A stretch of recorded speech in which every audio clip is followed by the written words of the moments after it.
नमस्कार, आप देख रहे हैं बिग डिबेट और आपके साथ मैं हूं दीपेश जैन। मध्य प्रदेश विधानसभा चुनाव से पहले मुख्यमंत्री शिवराज सिंह चौहान ने पत्रकारों को एक साथ कई सौगातें दी।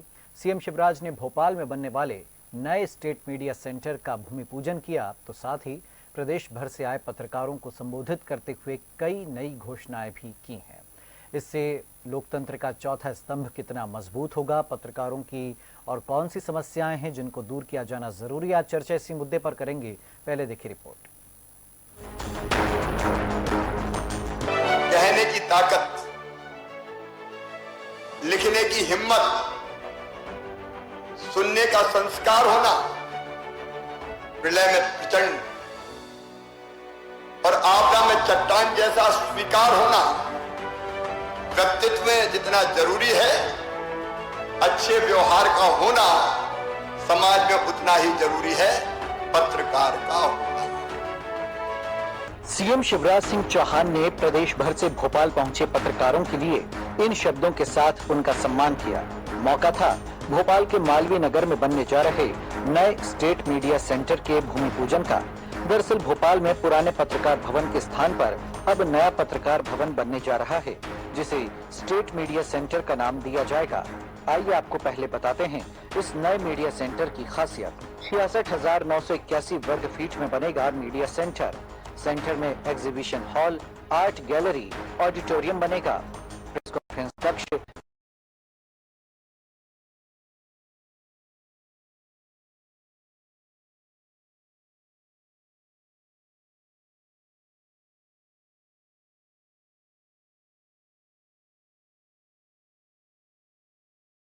पत्रकार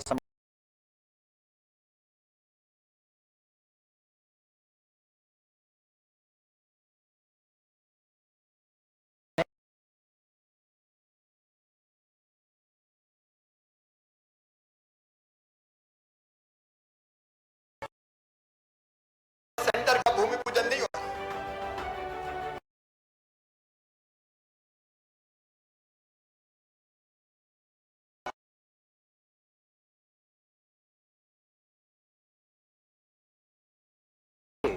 और नई घोषणाएं की। एक माह छोड़कर विज्ञापन लेगा। 70 वर्ष से नेता की घोषणा भी सीएम शिवराज ने की। पत्रकारों को हर साल फेलोशिप दी जाएगी। एक साल से हर छोटे अखबार को विज्ञापन देने की व्यवस्था की जाएगी, जिसको हम लागू करेंगे। और दूसरे 70 साल से ज्यादा जिन वरिष्ठ पत्रकारों की उम्र है, उनको परमानेंट स्थायी अधिमान्यता का कार्ड दिया जाएगा। सीएम शिवराज ने पत्रकारों की कई मांगों पर मुहर लगाते हुए साबित कर दिया कि उन्हें लोकतंत्र के चौथे स्तंभ की पूरी चिंता है। तभी तो सीएम हाउस में हुए पत्रकार समागम के बाद नए मीडिया सेंटर के भूमि पूजन के मौके को भी उन्होंने अविस्मरणीय बना दिया। पुरानी पीढ़ी और नई पीढ़ी के पत्रकारों के लिए शिवराज सरकार ने बड़ी सौगातें दी हैं। Bureau report, BNN news.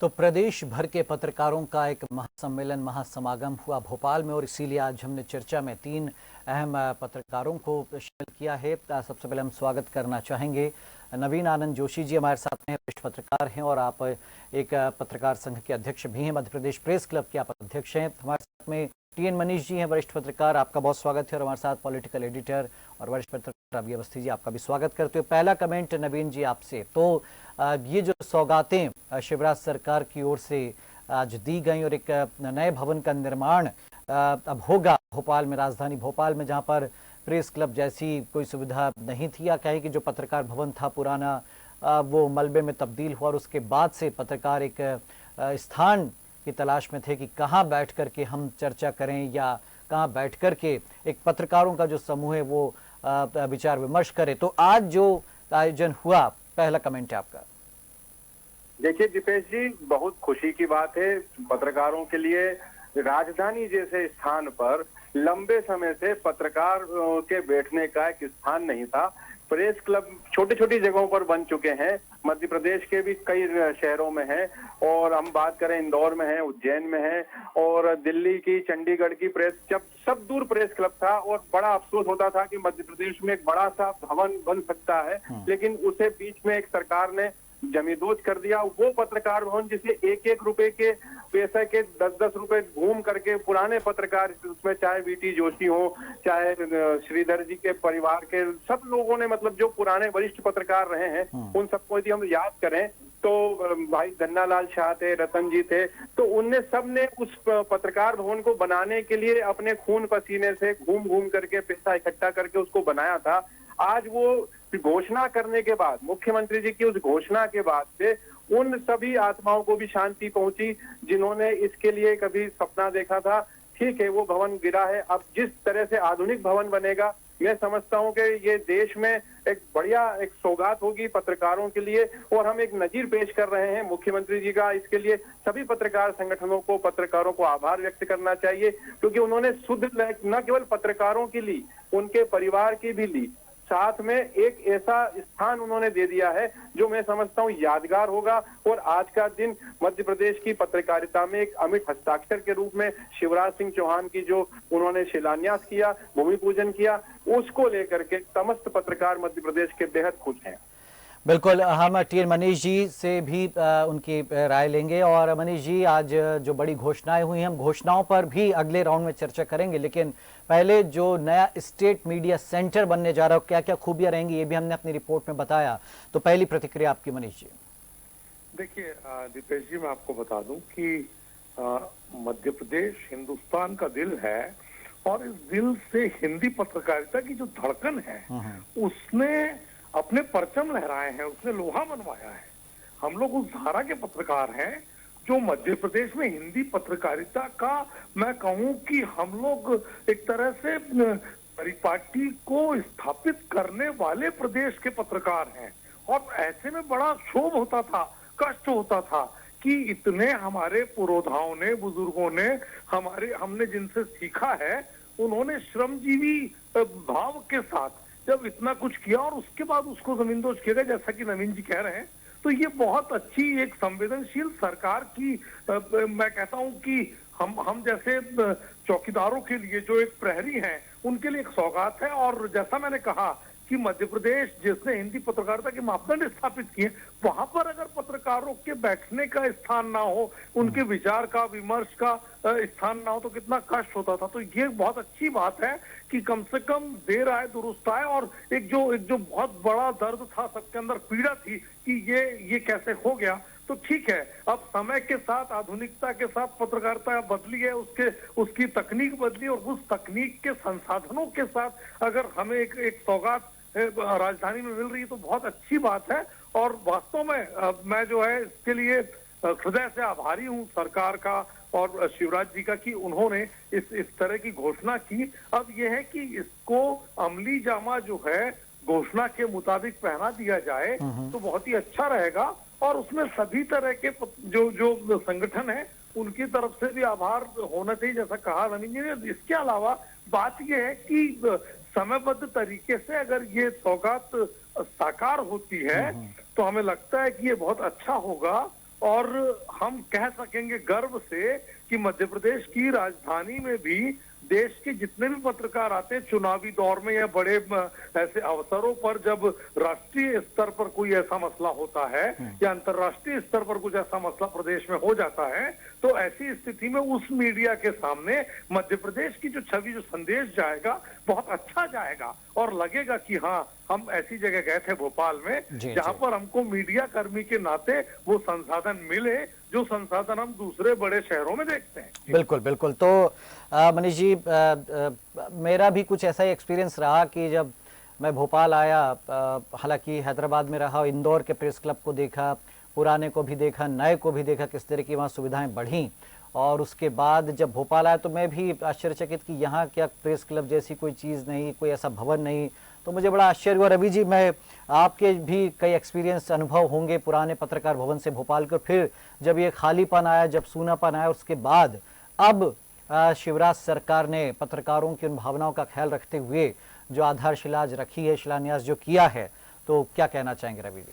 देखिए बिल्कुल दीपेश जी, हालांकि नवीन जी ने काफ़ी कुछ कहा कि जिस तरीके से 67-68 में जब डॉक्टर गोविंद नारायण सिंह की संघ सरकार थी, उस समय देखिए उस समय के जो तत्कालीन वरिष्ठ पत्रकार थे धन्नालाल साय, उन्होंने ये ख्वाब देखा और उस ख्वाब को फिर किस तरीके से अपने साथियों के साथ मिलकर उसको ज़मीन पर उतारा, क्योंकि उस समय हालात उतने आसान नहीं थे। आप देखिए कि जब भोपाल जो है वो सीहोर जिले के अंतर्गत आता था, यानी यहाँ भोपाल में केवल एक एडीएम हुआ करते थे जिनके पास ही आप ज़्यादातर तमाम जो फाइलें हैं पहुँचा सकते थे, क्योंकि ज़िला मुख्यालय सीहोर होता था। ऐसे हालात में, ऐसी परिस्थितियों में उस समय के जो तत्कालीन पत्रकार रहे, अब उनमें से जो अभी 10-12 जो नाम है, उनमें से अभी एक लज्जा शंकर हरदैनिया जी अभी भी हमारे बीच हैं। और तो निश्चित तौर पर, लेकिन उस समय के जो पत्रकारों ने जो ख्वाब देखा उसे ज़मीन पर उतारा। और आपको एक बड़ी और आश्चर्य की बात बताऊं मैं दीपेश जी, कि उस समय जब ये राजमाता विजय राजे सिंधिया के पास ये पत्रकार भवन बनने की बात पहुंची थी, तो उन्होंने मतलब एक बड़ा दान जो है कहीं ना कहीं इस पत्रकार भवन के लिए दिया था। तब वो एक इसकी आधारशिला रखी गई और इसके बाद तेज़ी से काम शुरू हुआ था। और लेकिन जिस मंशा के अनुरूप इस पत्रकार भवन को किया गया था, कालांतर में कहीं ना कहीं उसमें देखिए एक तरह से विकार पैदा हुए। और हालांकि उसके बारे में ज़्यादा चर्चा करना ठीक नहीं होगा, लेकिन वो कहीं ना कहीं पत्रकार भवन जो है एक बदनाम जगह बन गई थी, मतलब मालवीय नगर का वो भवन जो है। और उसको 2009 दिसंबर 2019 को कमलनाथ सरकार के समय उस भवन को ध्वस्त कर दिया गया और एक मलबे के रूप में लंबे समय तक वो वहाँ पर मौजूद रहा। अब जब शिवराज सरकार की बात करें तो देखिए, शिवराज सरकार ने सभी वर्गों के लिए बराबर वो ध्यान रखते हैं, चाहे पत्रकार हो चाहे अंतिम पंक्ति का व्यक्ति हो, ये उनकी खूबी है। आप देखिए अभी जब पिछले महीने एक बड़ा कार्यक्रम उन्होंने अपने निवास पर किया, उस समय उन्होंने अपेक्षा से कई ज़्यादा घोषणाएं जो है पत्रकारों के लिए ना केवल करी बल्कि उसके आदेश भी जारी करे पत्रकारों की, चाहे वो सम्मान निधि बढ़ाने का मामला हो या आप जो बीमारी में सहायता निधि देने की बात हो वो उसको जस्ट डबल करना, इस तरह की कई घोषणाएं की और उसको उन्होंने आदेश भी जारी करे। इससे पहले आप देखिए जब पत्रकारों ने कहा कि साहब उनके सामने आवास की समस्या है, सरकारी आवास मिल नहीं पाते हैं, तो उन्होंने पत्रकारों की सोसाइटीज़ बना के और जो है एक तरह से उनको ज़मीन आवंटित की। तो मतलब ऐसे निश्चित तौर पर आप देखा जाए तो अर्जुन सिंह के बाद मुझे अर्जुन सिंह जी के कार्यकाल में भी हालांकि मीडिया को बढ़ावा देने के लिए बहुत काम हुआ है, लेकिन उसके बाद शिवराज सरकार ने और एक कदम आगे बढ़कर कई ऐसे निर्णय लिए हैं पत्रकारों के हित में जो निश्चित तौर पर सराहनीय है। और बाकी में जितनी उनकी प्रशंसा की जाए, जितना उनका आभार व्यक्त किया जाए वो कम है। बिल्कुल। नवीन जी, हाल ही में जब भोपाल में सीएम हाउस में पत्रकार समागम हुआ था, उस दिन सीएम शिवराज ने कई घोषणाएं की और ख़ास बात यह है कि पत्रकार बीमा योजना जैसी एक बड़ी सौगात मिली, जिससे वाकई आज एक बहुत बड़ा वर्ग पत्रकारों का वो कम से कम स्वास्थ्य के मामले में सुरक्षित महसूस करता है। इसके अलावा वरिष्ठ पत्रकारों की जो सम्मान निधि राशि बढ़ाई गई वो उनके लिए बड़ी सौगात रही। और आज भी उन्होंने कई घोषणाएं की हैं, चाहे महिलाओं को फेलोशिप देने की बात हो, पत्रकार महिलाओं को, या फिर स्थायी अधिमान्यता कार्ड वरिष्ठ पत्रकारों को, कैसे देखते हैं? शिवराज सिंह जी जब 2005 में सीएम पद की शपथ लिए थे, उसके बाद से लगातार उन्होंने मीडिया के प्रतिनिधियों की चिंता की। जो सम्मान निधि की बात आप कर रहे हैं वो उन्हीं के कार्यकाल की शुरुआत है। और 2005 में जब इसके बुनियाद रखी गई तो उस तत्कालीन मंत्री थे लक्ष्मीकांत शर्मा जी, जनसंपर्क मंत्री के पास जब ये बात पहुंची थी कि इसकी पेंशन शुरू करना है पत्रकारों की, तो उन्होंने सवाल किया था कि पत्रकारों ने क्या नौकरी की है हमारे यहाँ सरकार में जो हम उन्हें पेंशन देंगे या सम्मान निधि देंगे। तब शिवराज जी ने इस बात को कहा कि नहीं, यदि वो कहीं भी काम करते हैं, क्योंकि पत्रकारों की नौकरी का और उनके खर्चे का कभी कोई ऐसा तालमेल नहीं बैठ पाता, कभी कहीं जॉब रहती कभी नहीं रहती। तो शिवराज जी ने उनको बहुत ढंग से, क्योंकि वो कई तरह की बातें होती सरकार में कि दी जाना चाहिए नहीं दी जाना चाहिए, तब पहली बार 5,000 रुपए से ये राशि की शुरुआत हुई थी और उसको लेकर के बढ़ते बढ़ते ये आज 20,000 तक जा पहुंची है। मैं समझता हूं कि एक वरिष्ठ पत्रकार जब वो 60 साल की उम्र के पार होता है तब उसके घर परिवार में काफी हद तक उसे पैसों की आवश्यकता भी होती है, बीमारी भी होती है, जरूरतें भी होती हैं। तो ये बहुत अच्छा निर्णय था जिसे उन्होंने अमली जामा आज पहनाया। आज सिंबॉलिक तौर पर 10 पत्रकारों को उन्होंने उस 10,000 से 20,000 की जो राशि हुई थी उसके प्रमाण पत्र वितरित किए। इसके साथ जब बात करते हैं महिला पत्रकारों को अभी तक किसी भी सरकार ने ध्यान नहीं दिया था, तो शिवराज जी ने जो 5 महिला पत्रकारों के लिए फेलोशिप की शुरुआत की है, उससे ये भी होगा कि महिला पत्रकारों में लिखने की, पढ़ने की, कुछ शोध करने की ललक पैदा होगी। और उससे इसके साथ साथ आप देखिए स्थायी अधिमानता कार्ड की जब हम बात करें, 70 साल के पत्रकार से यदि आप ये कहोगे आप कहाँ काम कर रहे हो, क्या कर रहे हो, तो संभव नहीं था। तो बीच में जो सरकारी तंत्र इस तरह की चीजें मंगवाता था कि पत्रकारों को ये आवेदन देना, ये प्रस्ताव देना, उसको सबको खत्म करते हुए शिवराज जी ने बेहद प्रसन्नता का विषय है, अच्छा निर्णय ये लिया कि 70 साल के बाद किसी भी पत्रकार से कोई तरह का किसी तरह का आवेदन नहीं लिया जाएगा, वो स्थायी तौर पर अधिमान्य पत्रकार कहलाएंगे। जहां तक आपने इंश्योरेंस की बात की, पहले क्या होता था, पत्रकारों को केवल आर्थिक सहायता मिला करती थी, लेकिन जब से ये इंश्योरेंस कंपनी का प्रावधान शुरू किया गया, इसमें एक कैशलेस उसका इंश्योरेंस हो जाता है। और खुदा न खास्ता, भगवान न करे, किसी को इसकी जब आवश्यकता पड़ती है तो वो लगातार उसको हॉस्पिटल के पास चक्कर नहीं खाना पड़ते, एक कार्ड से उसका सारा काम हो जाता है। तो ये ऐसी सुविधाएं शिवराज सरकार ने पत्रकारों को दी हैं जो मैं समझता हूं कि अन्य राज्य भी इसका अनुसरण करेंगे। क्योंकि मध्य प्रदेश में ठीक है, अभी जैसे मनीष जी भी कह रहे थे, रवि जी भी कह रहे थे, पत्रकार भवन की आवश्यकता बहुत महती थी, लेकिन साथ में जो शिवराज जी ने पत्रकारों की पूरी समग्र चिंता की है, ये बड़ा अच्छा मतलब संकेत है कि वो मीडिया फ्रेंडली भी हैं। मीडिया के बीच आज उन्होंने काफी समय गुजारा, प्रत्येक पत्रकार के पास पहुंचे, उसके साथ चित्र खिंचवाए, उसको वो सब दिया, क्योंकि पूरे जिलों से आते हैं, तहसील से, गांव से पत्रकार आ जाए थे, और उनको ये खुशी थी कि ये पत्रकार भवन बनेगा, वो तो है ही, साथ में उन्हें मुख्यमंत्री जी सरलता और सुलभता के साथ उपलब्ध थे। ये एक सबसे बड़ी अच्छी बात देखने को मिली। बिल्कुल। मनीष जी, छोटे अखबारों की भी सुध ली गई और 1 महीना छोड़कर अब विज्ञापन मिलेगा। वो अखबार जो गांव, तहसील, कस्बे से निकलते छोटे छोटे, वो उनको एक नई संजीवनी मिली है सीएम शिवराज की इस घोषणा से। निश्चित तौर पे ये कहा जाता है दीपेश कि जब तोप मुकाबिल हो तो अखबार निकालो। इतना मुश्किल, इतना दुष्कर कार्य है आज की स्थिति में, और अगर ऐसे में सरकार की संवेदनशीलता उनके आर्थिक पक्ष को देखते हुए, उनको दोयम दर्जे का ना मानते हुए उन्हें भी मुख्य धारा में रखने के लिए अगर आगे आई है, और उन्होंने अगर छोटे अखबार के लिए ये कहा है कि 1 महीने को छोड़कर उन्हें विज्ञापन दिया जाएगा, तो ये मैं स्वागत योग्य कदम मानता हूँ। और ये मैं मानता हूँ कि निश्चित है कि इससे उन अखबारों को संजीवनी मिलेगी, क्योंकि ऐसे कई अखबार हैं जो पैसे के अभाव में दम तोड़ गए, उनकी कलम जो है बहुत धारदार रही, लेकिन उनकी नई पीढ़ी इससे कहूं कि इस सामाजिक तौर पर इतने बड़े त्याग और बलिदान वाले पेशे से दूर होती गई। और ऐसे में अच्छे पत्रकारों की पौध जो है उसके साथ भी कहीं ना कहीं संकट आया है। तो मैं मानता हूं कि छोटे और मझोले स्तर के जो अखबार हैं, जो छोटी छोटी समस्याओं को उठाते हैं, जो ग्रामीण भारत का वर्तमान और भविष्य सब कुछ दिखा देते हैं, तो उनके साथ अगर सरकार इस तरह आ रही है और उनके विज्ञापन की सुनिश्चितता हो रही है, तो निश्चित है कि पत्रकारों पर लगने वाले आरोपों पर अंकुश लगेगा, उनकी नीति और नियत पर उठने वाली उंगलियां जो है वो अपने आप शांत होंगी। और ये भी बात है कि उनको प्रोत्साहन अगर दिया जाएगा तो बहुत अच्छी तरीके से वो सरकार के चौकीदार की भूमिका में अंतिम छोर में प्रदेश में क्या हो रहा है उसका आकलन, उसका आईना सरकार को दिखा पाएंगे। जी रवि जी, एक लास्ट कमेंट आपसे। पत्रकारों की और कौन सी समस्याएं हैं जिन पर ध्यान दिया जाना जरूरी है, या पत्रकारों की और कौन सी ऐसी मांगे हैं या जरूरतें हैं, या आज के इस बदलते दौर में सोशल मीडिया के ज़माने में क्या और ख़ास होना चाहिए पत्रकारों के लिए? हालांकि ये सीज़न, ये टर्म तो पूरा हुआ सरकार का, जो नई सरकार आएगी उससे हम क्या उम्मीद कर सकते हैं? देखिए दीपेश जी, अपेक्षाओं का तो कोई अंत नहीं है, लेकिन शिवराज सरकार ने जितना दिया मुझे लगता है कि अपेक्षा से ज़्यादा दिया है। और चाहे विज्ञापन की बात हो, अभी तक देखिए छोटे अखबार पत्र पत्रिकाओं को जो है साल में 4 बार मुश्किल विज्ञापन मिल पाता था, उसको बढ़ा के 6 बार कर दिया गया है। तो बिना मांगे देखिए आप बहुत कुछ उन्होंने दिया है, जैसे सम्मान निधि 2 गुनी कर दी है, जो बीमारी में सहायता निधि है उसे 2 गुना कर दिया है, पहली बार ऐसा हुआ है कि देखिए पत्रकारों के लिए, हालांकि ये बड़ा दुर्भाग्यजनक होता था कि कई, चूंकि जो अटल सत्य है वो तो है इस धरती पर।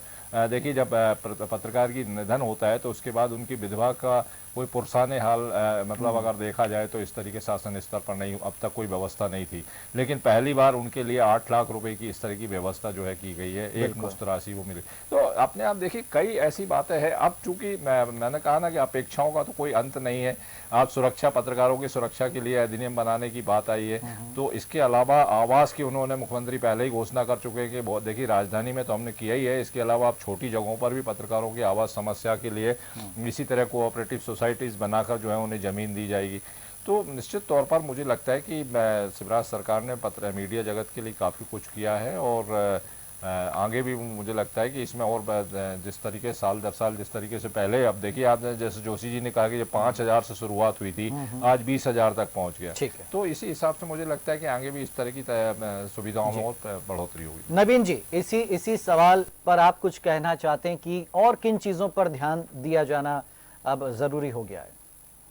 देखिए, मैं एक बात को आपके साथ, आपके चैनल के साथ और अपने दर्शकों के साथ साझा करना चाहता हूं कि पत्रकारों के लिए केवल माखनलाल चतुर्वेदी पत्रकारिता विश्वविद्यालय का एक पाठ्यक्रम कोर्स ही नहीं, उसको ट्रेनिंग भी मिलनी चाहिए। वरिष्ठ पत्रकारों से और तकनीकी विषयों की ट्रेनिंग जरूरी है। जिस तरह से अब समय बदल रहा है और एक पे स्केल को लेकर के भी हम लोग बात करते हैं, तो सरकार को उस पर एक काम और ये करना चाहिए कि इसमें कहीं न कहीं पत्रकारों की वेतन विसंगतियों के लिए जब भी कोई बात हो, उस पर बात होनी चाहिए। बच्चों के, पत्रकारों के बच्चों की उच्च शिक्षा को लेकर के जो ऋण की बात हुई थी, उसको बढ़ा देना चाहिए, उस ऋण पर भी गौर करना चाहिए, और ट्रेनिंग अच्छी होना चाहिए, क्योंकि पत्रकारों को ट्रेनिंग की आवश्यकता है।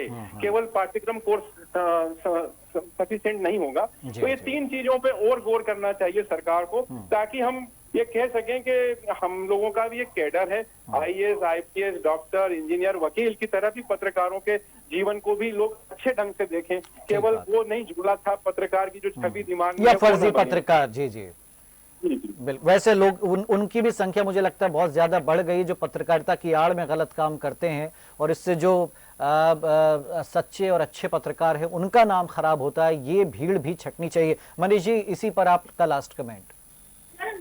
सवाल बिल्कुल मनीष जी, यही कि क्या आपकी उम्मीदें हैं सरकार को, और क्या करना चाहिए पत्रकारों की बेहतरी के लिए?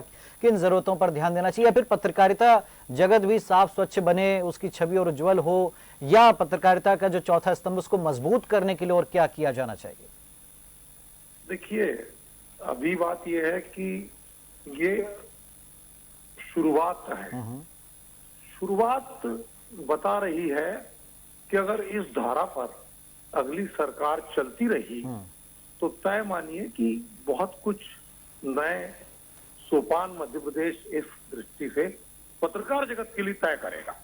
अब यह है कि शिवराज जी की संवेदनशीलता आगे जो भी सरकार आती है उसमें कितनी बरकरार रह पाती है। दूसरी बात, पत्रकार संगठनों के बीच में पत्रकारों के बुनियादी हक के लिए किसी भी तरह का आपसी जो मामला है उसमें एकता, अखंडता की जो जरूरत है वो होना चाहिए, क्योंकि हमें अपनी कमियों को भी नजरअंदाज नहीं करना पड़ेगा। ठीक बात है। हम एक रहेंगे तो सरकार के इरादे नेक रहेंगे। जी बिल्कुल बिल्कुल। चलिए, बहुत शुक्रिया आपका मनीष जी, शुक्रिया रवि जी, और शुक्रिया नवीन जी, आपने वक्त निकाला, हमारे साथ इस चर्चा में शामिल हुए। तो देखिए, पत्रकारों की किस तरह तारीफ की सीएम शिवराज जी ने, और वाकई पत्रकारिता को मजबूत स्तंभ बताया, और बताया कि पत्रकार कितने चुनौतियों, तूफानों का सामना करते, मुश्किल हालातों का सामना करते हुए भी सच के साथ खड़े नजर आते हैं, और देश, समाज, दुनिया, जहान को सच्चाई से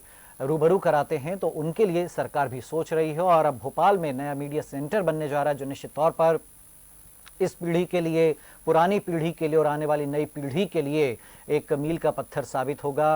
वो वट वृक्ष की कल्पना करें सीएम शिवराज इस नए सेंटर से, तो वाकई ऐसा होना भी चाहिए, ताकि पत्रकारिता जो एक बड़ा अहम स्तंभ है उसको और मजबूती मिल सके। फिलहाल बिग डिबेट में इतना ही। आप देखते रहिए डीएनए न्यूज़। नमस्कार।